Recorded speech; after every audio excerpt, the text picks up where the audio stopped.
Well, to discuss the U.S. rejection of China's bid for market economy status, I'm joined by Einar Tangen, current affairs commentator in Beijing. So, Einar, just how significant is this move by the U.S.? Well, in some respects, it was expected because this is the kind of Bannon-Navarro trade war scenario that was played out during the election and while Bannon was there. Remember, Navarro is still in place. He feels that China is some sort of implacable enemy and that the confrontation will go forward from there. But actually, what you're seeing is kind of the developed world saying that their star pupil, who they brought in and said they would graduate 15 years ago, they're moving the goalposts, and this cannot be denied. There can be different perceptions about how economies are run, but as was stated earlier, nothing is pure anymore. All countries engage in some sort of directed capitalism.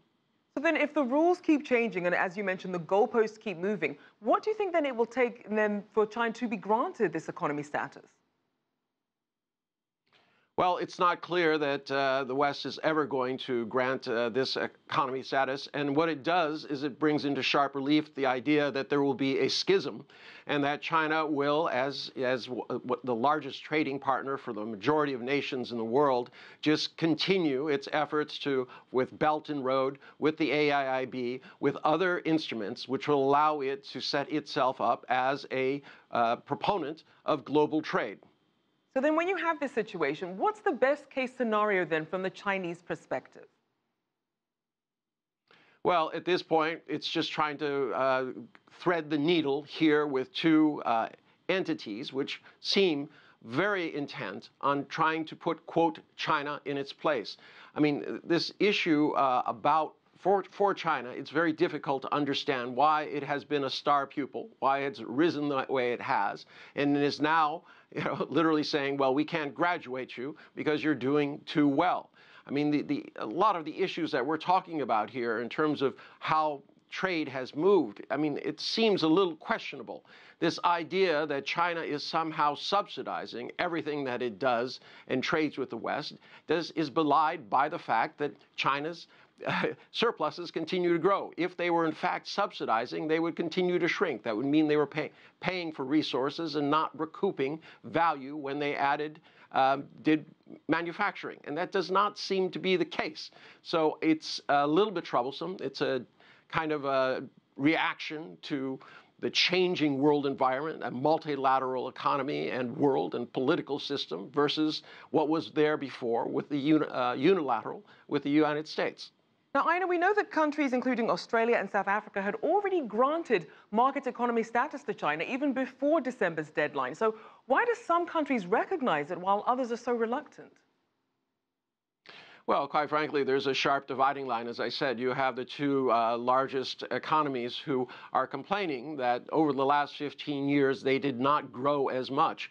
But if you start looking at profits, the overwhelming amount of profits went to the EU and the US as their corporate entities located business in manufacturing in China and reaped the rewards of a differentiated system. Remember, at that time, if in Europe or the United States, you were forced to eat chicken 5 times a week, you would complain. In China, if you could get chicken once a week, you were happy. So there is a differentiation between economies. China was part of the global supply system. It reaped huge benefits for the West, but now there seems to be buyer's remorse. Now, Einar, break down the nuances of granting market economy status versus the ability to use a surrogate country to price China's exports. Well, frankly, it's just a question of whether you are treated as an equal versus having to go through these other entities that are out there. I mean, the nuances of pricing and all of this stuff, it may be a little bit difficult to understand, but the main thing here is it's a loss of face for China. It's a loss of face for the WTO and the whole global trading system. If it's going to be selectively applied, then what is the point of having this rule-based WTO system? And this is what China is saying. Look, you set the rules. You made up all of the measures, and now you're changing them because we're doing too well. We don't understand that. So, Einar, how do you see this potentially changing the trade picture between China and the EU and the US going forward? Well, there are going to continue to be what I would call not full-scale war, but probably a lot of issues involving specific things. Steel is one of the things that was discussed earlier, but there is going to be a whole litany of smaller issues that are kind of taken as both sides kind of tit for tat in terms of you do something, I will do something. I think China is trying to calm the situation down by saying, look, we'll make progress on areas where we have differences. But right now, there's a kind of deaf ear in both the EU, in Brussels, and in Washington. They see this as the kind of thin red line, and they intend to hold onto it. It's one of the few areas where Donald Trump has reached some sort of accord with his European allies. Given the current circumstances, I don't know how long that will last. All right, well, thank you so much for your insights. Current affairs commentator Einar Tangen.